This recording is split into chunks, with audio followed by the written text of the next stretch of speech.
अरब की तपती रेत, जलता हुआ आसमान और इतिहास के पन्नों पर लिखे जाने वाला एक दिन जिसने ताकत का मतलब बदल दिया, जिसने बदले की जगह रहमत को खड़ा किया, जिसने दुश्मनों के दिलों को भी जीत लिया।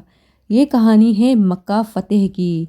वो फतेह है जो तलवार से ज़्यादा किरदार से जीती गई। साल था 630 ईस्वी। अरब की सरजमीन पर इस्लाम का संदेश फैल चुका था, लेकिन मक्का वही शहर था जहां से इस संदेश की शुरुआत हुई। अब भी विरोध का गढ़ बना हुआ था।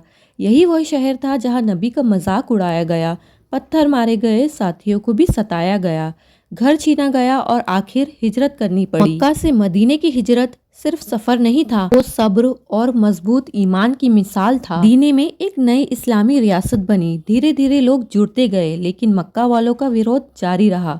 फिर एक समझौता हुआ, सुलह हुदैबिया, जो देखने में मुसलमानों के खिलाफ लगता था, मगर असल में वही समझौता भविष्य की फतह का दरवाजा बन गया। 2 साल बाद मक्का के सहयोगी कबीलों ने समझौता तोड़ दिया।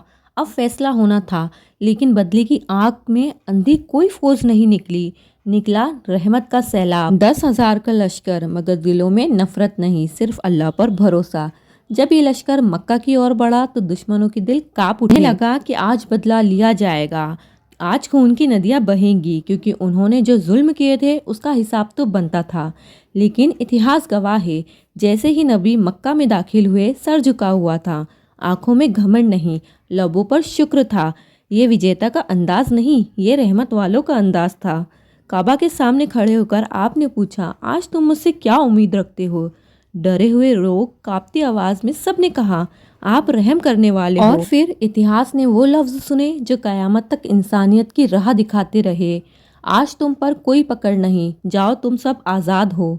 ना बदला, ना सज़ा, ना अपमान। जिन्होंने पत्थर मारे माफ़, जिन्होंने घर छीना माफ़, जिन्होंने कत्ल की साजिशें की माफ़। ये थी असली जीत, दिलों की जीत। उस दिन तलवारें झुक गई, नफरत पिघल गई और लोग झुंड के झुंड इस्लाम में दाखिल होने लगे। काबा जो 360 बुतों से भरा था, उसे पाक किया गया। तौहीद का पैगाम बुलंद हुआ। सदियों से जमी अंधविश्वास की धूल हट गई। मक्का जो कभी विरोध का केंद्र था, अब इस्लाम का दिल बन चुका था। ये फतह हमें सिखाती है कि ताकत बदला लेने में नहीं, माफ़ करने में है। असल जीत दुश्मनों को हराने में नहीं, दुश्मनी खत्म करने में है। अगर उस दिन बदला लिया जाता तो इतिहास खून से लिखा जाता, मगर आज वो सुनहरे हर्फों में लिखा है। ये फतह बताती है इंसानियत सबसे बड़ी ताकत है, रहम सबसे बड़ी जीत है और किरदार सबसे बड़ा हथियार। वीडियो को लाइक करें और ऐसे ही और वीडियोस के लिए कमेंट करें। ख्याल रखिए। अल्लाह हाफिज़।